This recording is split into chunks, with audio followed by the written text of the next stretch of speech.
Shalom guys, John Simmons here from Open Invest. Big hello from Jerusalem. We are Thursday morning now. Just an update from me in terms of the wedding went ahead. If you haven't seen some of the photos, it was a real joy, a real blessing down in Christchurch in Jerusalem, Old City.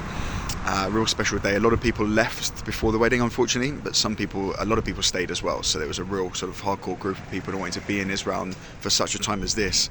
So just another update that my flight has been cancelled for tomorrow. It was EasyJet, so I felt not to try and book other flights prior to that because everyone was spending a lot of time on their phones trying to book flights, and once they booked, they paid their money, they were getting cancelled, and that happened to most of the guests here. It's only El Al, the Israeli line, that actually successfully managed to get out. There are a few others as well, smaller airlines.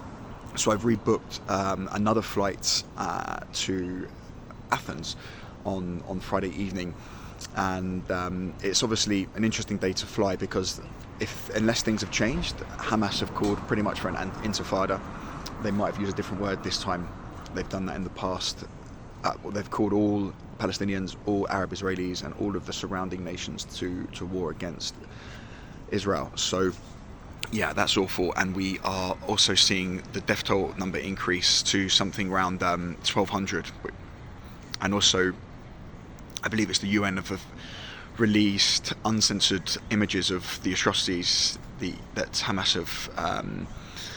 have committed against so many innocent Israelis.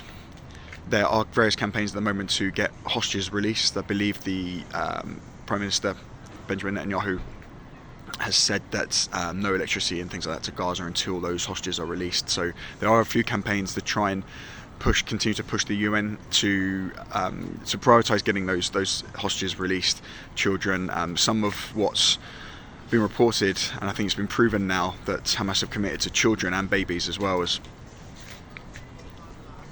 So yeah, we are here in Jerusalem, grateful to be alive, grateful to be in such this amazing country.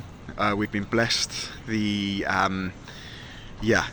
a time for real prayer and intercession for the entire region, and for wisdom for the leaders in this nation, and for wisdom for Christian and Jewish leaders around the world to pray, intercede, declare God's protection over this nation and His favour as they negotiate these obviously very difficult situations that Israel are in. I'll be giving an update later, and it's looking like a lot of people now are getting flights.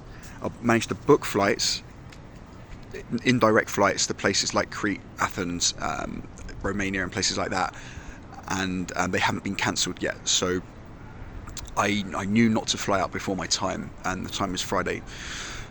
So I hope that flight goes ahead, and I hope that everyone gets out safely. And thank you for everyone who's been messaging me on WhatsApp and on YouTube comments and YouTube messages and things like that, and Instagram. Apologies if I haven't got back to you personally. I'll be doing my best to give video updates for here in Jerusalem. Also, please pray for the Ben Gurion airport, because the videos I've seen there are it's super. I wouldn't say chaos. That's unfair to the Israeli staff that have been working, busting their gut to get everything running.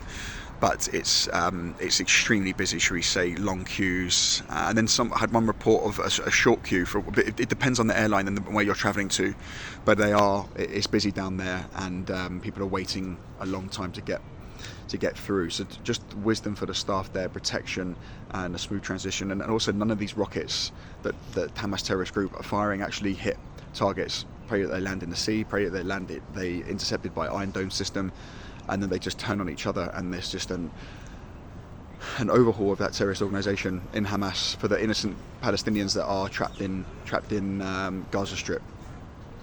Bless you guys, and thank you for the prayers, thank you for the support, thank you for the words of encouragement.